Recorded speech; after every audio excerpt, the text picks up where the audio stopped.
One of the questions that we have often is whether OTT is a threat or an opportunity for broadcasters. And I think it's fair to say that some broadcasters see OTT as a threat.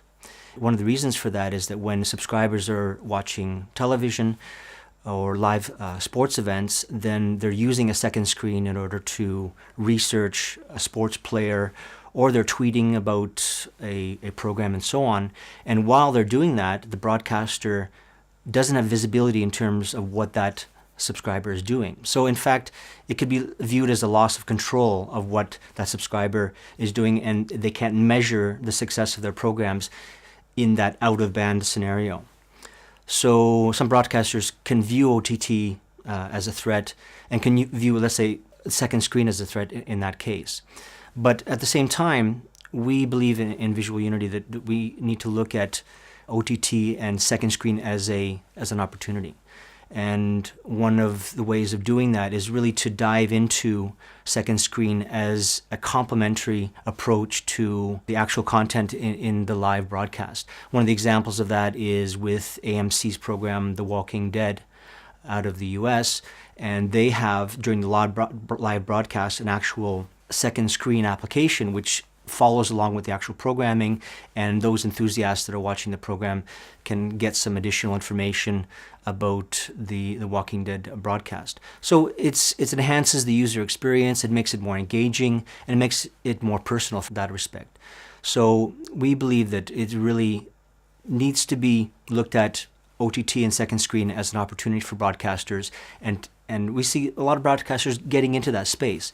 But I think it's also fair to say that at this stage, it's an experimental approach to second screen. But, from our perspective, experiment away. We need to experiment at this stage to really optimize our techniques and improve how we use second screen in the broadcast context so that we can bring users to new types of content, enhance the aspect of advertising and so on, ultimately use second screen as a revenue opportunity.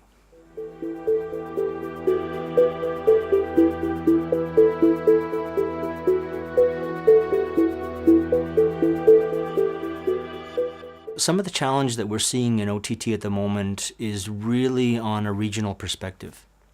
So the US, for example, is quite big on OTT, and they're leading the market. So if we use, let's say, Netflix as an example, or even YouTube as an example, these types of services have significantly expanded. In fact, actually, Netflix is in 40 countries at the moment. They have 40 million users. But on an international scale, it's still in its infancy. And we believe that's really the second frontier. And we look at the international markets in basically three tiers. The second tier is the European markets, Canada, for example, parts of Asia. The international markets are getting into the OTT space around 18 months to 2 years behind the US. It kind of gives us a perspective that if the US are doing something now in terms of OTT, then it's possible that in the next 2 years we'll be doing it in the European markets. So looking at what the US are doing as the frontier of OTT allows us to see somewhat into the future of what's going to happen in the second tier markets. But at the same time, we also have a third tier market, which is the African regions, the Central Asian regions, and the emerging markets in Europe, which are, again, 18 months to 2 years behind the European markets and up to even maybe 4 years behind the US.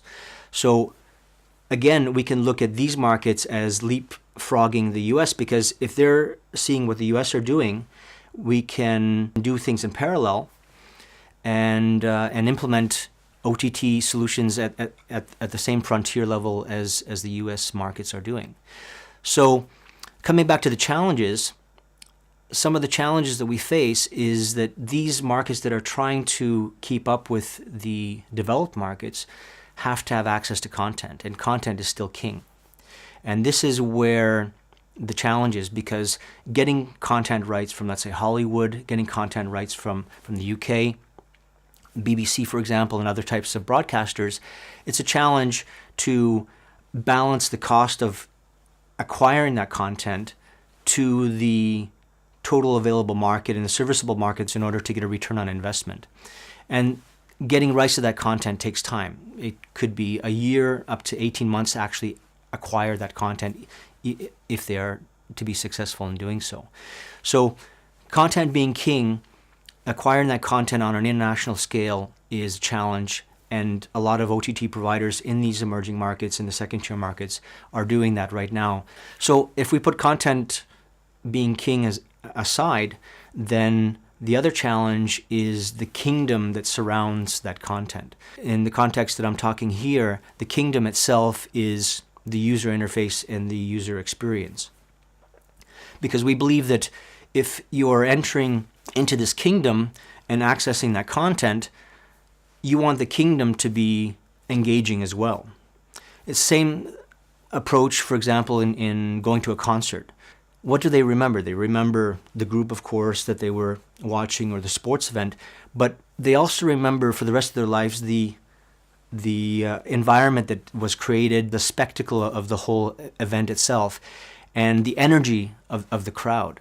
And that is really this kingdom that we can extrapolate it and look at from the perspective of OTT.